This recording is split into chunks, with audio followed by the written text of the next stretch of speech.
हिमाचल प्रदेश में मई की शुरुआत से शुरू हुआ बारिश का क्रम थम नहीं रहा है। प्रदेश के कई हिस्सों में एक सप्ताह तक रुक रुक कर बारिश का क्रम जारी रहने की संभावना है।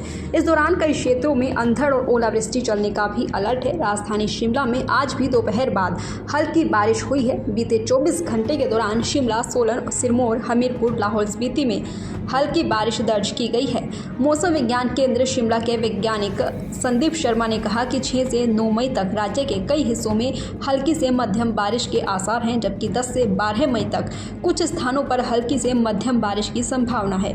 इस दौरान अंधड़ और ओलावृष्टि का येलो अलर्ट भी है। उन्होंने कहा कि बारिश से तापमान 3 से 5 डिग्री सेल्सियस कम चल रहा है। तो लगातार हिमाचल में मौसम करवट ले रहा है। जहां मैदानी इलाकों में गर्मी उफान पर है, तो वहीं प्रदेश इस समय ठंडा है, क्योंकि 5 डिग्री तक तापमान लुढ़क गया है। अंधड़ और ओलावृष्टि का अलर्ट जारी किया गया है। देखिए, बीते 24 घंटों में बात करें, डिस्ट्रिक्ट सिरमौर में मॉडरेट रेनफॉल एक्टिविटी दर्ज की गई थी। वहीं हमीरपुर, सोलन, लाहौल स्पीति और शिमला में हल्की बारिश दर्ज की गई थी।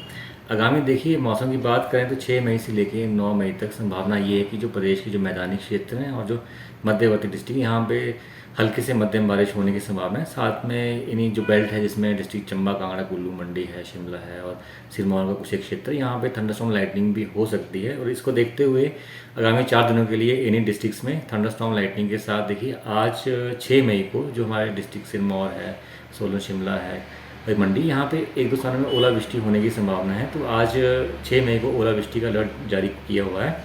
उसके उपरांत जो अलर्ट्स की बात करें तो मुख्यतः देखिए 6 मई से लेकर 10 मई तक जो मध्यवर्ती डिस्ट्रिक्ट हैं आपको वहाँ पे थंडरस्टॉर्म लाइटिंग हो सकती है, क्योंकि ये जो वेदर एक्टिविटी है ये 9 मई तक जारी रहने की संभावना है।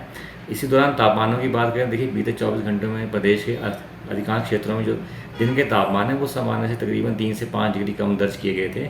सबसे अधिकतम तापमान था ऊना का, जहाँ की वो सामान्य से 4 डिग्री कम था। उसका जो मैक्सिमम तापमान था ऊना का वो था 33 डिग्री।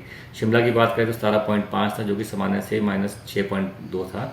तो अभी भी देखिए जो वेदर एक्टिविटी है ये 9 मई तक ऐसी रहने की संभावना है। तो दिन के तापमान में खास बदलाव नहीं आएगा और कई स्थानों में ये सामान्य से कम भी रह सकता है। उसके उपरांत बात करें तो 10 मई से संभावना है कि वेदर में कमी आएगी, पर फिर भी 10 मई से लेकर 12 मई तक जो स्पेशली जो मध्यवर्ती डिस्ट्रिक्ट, यहाँ पे कुछ एक क्षेत्रों में बारिश हो सकती है। ये जो वेदर एक्टिविटी जो बीते 4 दिनों से हम देख रहे हैं प्रदेश के मतलब कई क्षेत्रों में, जहाँ मतलब जो क्षेत्र पे प्लेन के हैं आपके और जो मध्यवर्ती, यहाँ पे थंडरस्टॉर्म लाइटिंग के साथ ओलावृष्टि भी दर्ज की गई। और जो लाहौल स्पीति की नौ की बात करें तो हाई रीचेज में भी बर्फबारी दर्ज की गई थी। तो अभी इसमें जो इफेक्ट था, जो लोअर लेवल में हमारे पास ईस्ट से विंड्स आ रही थी और अपर लेवल में वेस्टर्न डिस्टर्बेंस अभी परसिस्ट कर रहा है प्रदेश में। और इसके इफेक्ट से जो एक्टिविटी है ये अभी मतलब पूरे प्रदेश में शुरू हुई थी मई की पहली तारीख से। तो क्योंकि देखिए जो वेदर एक्टिविटी है ये मतलब इवनिंग में शुरू हो रही है और देर रात तक चल रही है, तो इसके चलते जो दिन के तापमान है वो फॉल कर रहे हैं।